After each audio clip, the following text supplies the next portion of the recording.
Hey, here's a quick video on what I'm going to call the boogie woogie, or the early Chuck Berry style rhythm guitar, or everything from the mid 50s to the mid 60s style rock and roll guitar. I'm going to start on the 10th fret with my first finger, and that's a D note, 10th fret, and then I'm going to go to the on the sixth string, and then on the 5th string, I'm going to put my third finger on the 12th fret. So it's what I might call a two-note power chord, just these two notes. Now I'm not. You got to make sure that you're muting right here with your first finger to block out these open strings. You don't want those. You also don't want to do a bar. I just want these two notes and these two notes only for right now. And I'm just going to touch right there to mute out those open strings.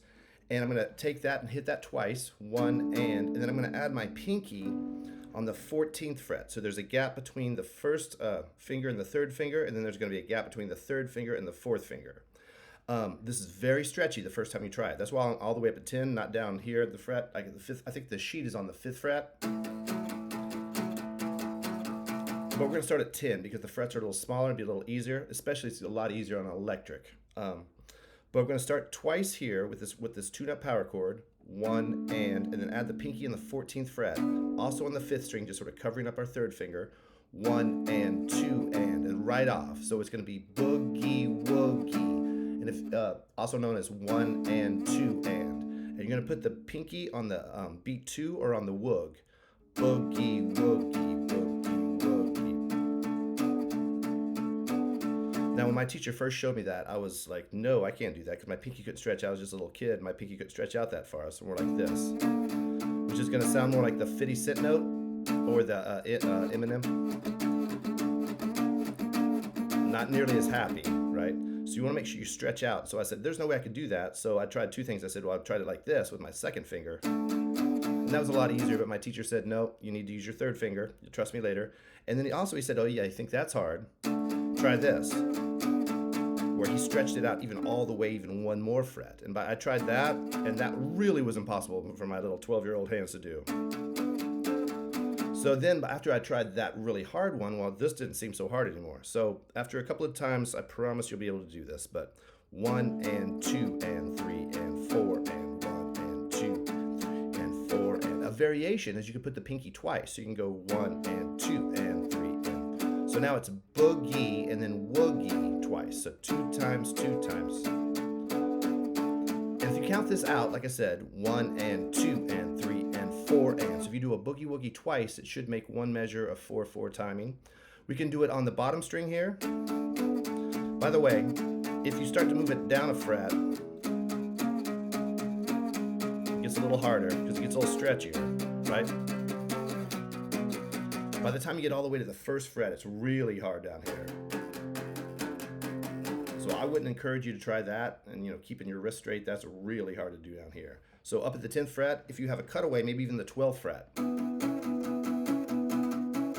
But that's probably too high if you don't have a cutaway right here. If the 10th fret's too high, maybe start the 8th fret. Anywhere where just the frets are a little smaller than they are down here. You could also swing this instead of going 1 and 2 and 3 and 4 and you could swing it where you go like 1, 2, 3, 4, more of a blues shuffle. Sort of almost like a triplet, triplet, triplet, triplet, triple. Or it depends how you swing your 8th notes. Maybe it's not quite a triplet, but you would also think long, short, long, short, long, short, long. And you could do it twice there. 1 and 2 and 3 and 4 and it's probably, so it's just depending on what genre of music you're playing. You can either do the straight or swing.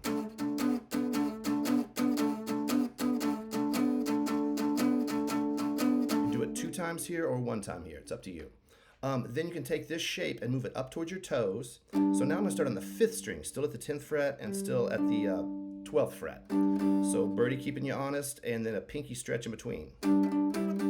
Now this is a little tougher because what I'm doing here is I'm using what I call controlled sloppiness. I'm blocking out my bottom string with my first finger. So, because otherwise you'll get this. And also still doing the mutage with my first finger, still muting right here. So you could do that without worrying about the muting and just being careful here. But that's going to be very timid, and you want to be real aggressive with this. Even though I'm not hitting necessarily all 6 strings, I don't have to worry about how many strings I'm hitting because I've got really controlled sloppiness here and controlled sloppiness here. So this would be the you can move up to the 5th string, and you can move 2 more frets over at the 12th fret. So this is 12, 14, and that would be 16, right? And so now I've got the 1, 2, 3, 4, 5. If I'm doing my scale, my 1 chord, my 4 chord, my 5 chord, and I basically do all the rock and roll songs from the 50s and 60s that aren't about love, that aren't very emotional, just the fun little sort of dance numbers. Almost 90%, 99% of what Chuck Berry's going to do, or Jerry Lee Lewis. And we're going to put an old school blues progression to it. So we're going to go 1, 2, 3, 4. Moving up to your toes. Blocking out the strings. And back to your nose. Now what I call up and over to the 12th fret. And back home to 10. And that's what I call an old school. It'd be the same chord progression as most Johnny B. Good or most Chuck Berry songs. You could change it a little bit and go 1 to the 4, and then 1, and then to the 4, just like the old school. Then up and over, down to the 4 chord, and that'd be the 12. So that's what I call a new school blues with a couple more variations. Or sometimes at the very end, people do like a da da da da da da to turn it around. There's a lot of other variations you can do. So this is my 1, this is my 4, and this is my 5 out of the D, G, and A. D, E, F, G, A. 1, 4, 5. But you could also, and also I talk about this is how the horsey moves in chess. This is the L movement in chess. The horsey can move up a square and then over 2 squares. But like say I'm getting it really high, like even on E, and you don't have a cutaway, and this is too high for you. And you go to the 5. Right? This is not the blues yet, but just showing you those 3 chords. What you can do is you can invert. You could start on the 5th string, like say I start on the 7th fret here. So I'm on the 5th string, still got my same power chord shape. And now my 4 chord is down and over, just like the horsey moves. Instead of, it's going to go down to the 5th fret. And that's my 4 chord, and my 5 chord will be here. And back to the 1 chord. So now I've got 1, 2, 3, 4, down and over to the 6th string, 5th fret. And back to 1. Right below me is the 5 chord. And right above me is the 1 chord. So that's my 1, 4, 5. Instead of 1, 4, 5, instead of the horsey moving up and over 2 squares, the horsey can move over 2 squares this way, or down and then 2 squares. So that's what I was taught when I was a little kid, and that made a lot of sense. It's going to be harder and harder to get that pinky all the way out there. So try it on.